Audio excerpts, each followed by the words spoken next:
Praise the lord. సామెతల గ్రంథ ధ్యానములు 21వ అధ్యాయము. యెహోవా చేతిలో రాజు హృదయమును నీటి కాలువల వలనున్నది. ఆయన తన చిత్తవృత్తి చొప్పున దాని త్రిప్పును. ఒకడు తనకేర్పరచుకొనిన మార్గము ఎట్టిదైనను తన దృష్టికది న్యాయముగానే అగుపడును. యెహోవాయే హృదయములను పరిశీలన చేయువాడు. నీతి న్యాయములను అనుసరించి నడుచుకొనుట బలులర్పించుట కంటే యెహోవాకు ఇష్టము.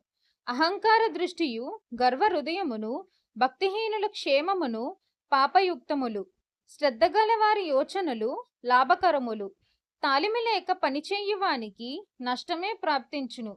అబద్ధములాడి ధనము సంపాదించుకొనుట ఊపిరితో సాటి. దానిని కోరువారు మరణమును కోరుకుందురు. భక్తిహీనులు న్యాయము చెయ్యనోల్లరు. వారు చేయు బలాత్కారము వానిని కొట్టుకొని పోవును. దోషభరితుని మార్గము మిక్కిలి వంకర మార్గము. పవిత్రుల కార్యము యథార్థము. గయ్యాలితో పెద్ద ఇంట నుండుట కంటే మిద్దె మీద నొక మూలన నివసించుట మేలు. భక్తిహీనుని మనస్సు కీడు చేయగోరును. వాడు తన పొరుగువానికైనను దయతలచుడు.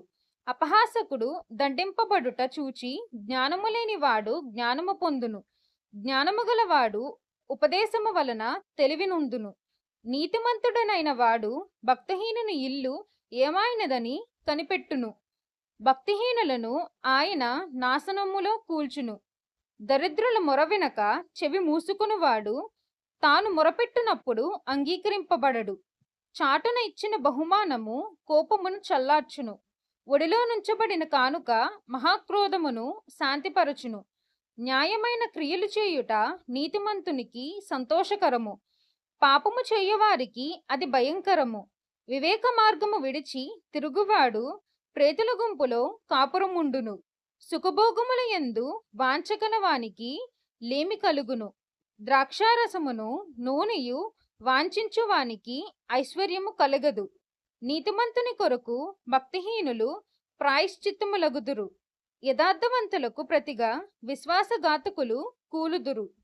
ప్రాణము విసికించు జగడగుండి దానితో కాపురము చెయ్యుట కంటే అరణ్య భూమిలో నివసించుట మేలు. విలువగల ధనమును నూనెయు జ్ఞానుల ఇంట నుండును. బుద్ధిహీనుడు దాన్ని వ్యయపరచును. నీతిని కృపను అనుసరించువాడు జీవమును నీతిని ఘనతను పొందును. జ్ఞాని అయిన ఒకడు పరాక్రమశాలుల పట్టణ ప్రాకారం ఎక్కును. అటివాడు దానికి ఆశ్రయమైన కోటను పడగొట్టును. నోటిని నాలుకను భద్రము చేసుకునివాడు శ్రమల నుండి తన ప్రాణమును కాపాడుకొనును. అహంకారి అయిన గర్విష్ఠునికి అపహాసకుడని పేరు. అట్టివాడు అమిత గర్వముతో ప్రవర్తించును.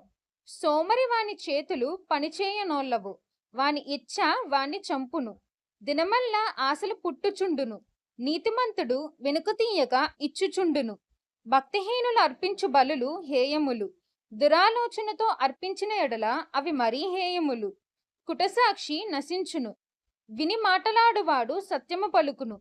భక్తిహీనుడు తన ముఖమును మార్చుకొనును. యథార్థవంతుడు తన ప్రవర్తనను చక్కపరుచుకొనును. యెహోవాకు విరోధమైనను జ్ఞానమైనను వివేచన అయినను ఆలోచనైనను నిలువదు.